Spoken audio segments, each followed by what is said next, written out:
తొలి వెలుగు. తెలంగాణ ప్రజలకు రాష్ట్ర ప్రభుత్వం భారీ గుడ్ న్యూస్ చెప్పింది. ఎప్పటినుంచో కొత్త పెన్షన్ల కోసం ఎదురు చూస్తున్న లక్షల మందికి ఊరట కలిగించే ప్రకటన చేసింది తెలంగాణ రాష్ట్ర ప్రభుత్వం. జూన్ 2 నుంచి రాష్ట్రంలో కొత్తగా 2 లక్షల పెన్షన్లు మంజూరు చేయనున్నట్లుగా మంత్రి గడ్డం వివేక్ వెంకటస్వామి ప్రకటించారు. దీంతో వృద్ధులు, వితంతువులు, ఒంటరి మహిళలు, దివ్యాంగుల్లో కొత్త ఆశలు చిగురించాయి. మిర్యాలగూడలో జరిగిన మీడియా సమావేశంలో మంత్రి వివేక్ వెంకటస్వామి మాట్లాడుతూ కాంగ్రెస్ ప్రభుత్వం సంక్షేమ పథకాల్ని పారదర్శకంగా అమలు చేస్తుందంటూ చెప్పుకొచ్చారు. గత ప్రభుత్వం 10 ఏళ్లలో కొత్త పెన్షన్లు ఇవ్వలేదంటూ విమర్శించారు.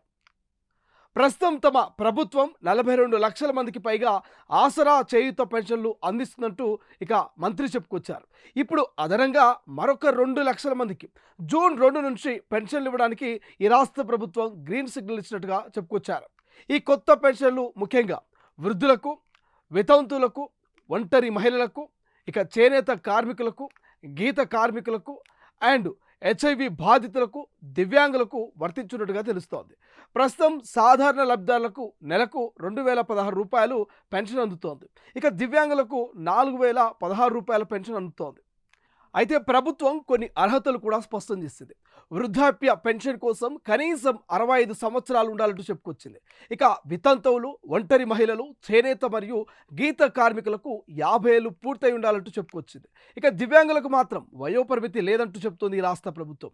అలాగే కుటుంబ ఆదాయం బిలో పావర్టీ పరిధిలో ఉండాలి, అంటే తెల్ల రేషన్ కార్డు కలిగి ఉండాల్సిన అవసరం కనిపిస్తోంది. అయితే దరఖాస్తుదారులు తెలంగాణ శాశ్వత నివాసులై ఉండాలని చెప్పుకొచ్చింది. And Aadhaar card, bank passbook, అవసరమైతే సదరం సర్టిఫికేట్ తప్పనిసరిగా సమర్పించాల్సి ఉంటుందని కూడా రాష్ట్ర ప్రభుత్వం చెప్పుకొచ్చింది. ఇంకా రాష్ట్ర వ్యాప్తంగా 12 లక్షలకు పైగా పెన్షన్ దరఖాస్తులు పెండింగ్లో ఉన్నాయంటూ సమాచారం. అందుకే అర్హులైన వారినే ఎంపిక చేసేందుకు ఈ రాష్ట్ర ప్రభుత్వం దరఖాస్తుల్ని చాలా క్షుణ్ణంగా పరిశీలిస్తోంది.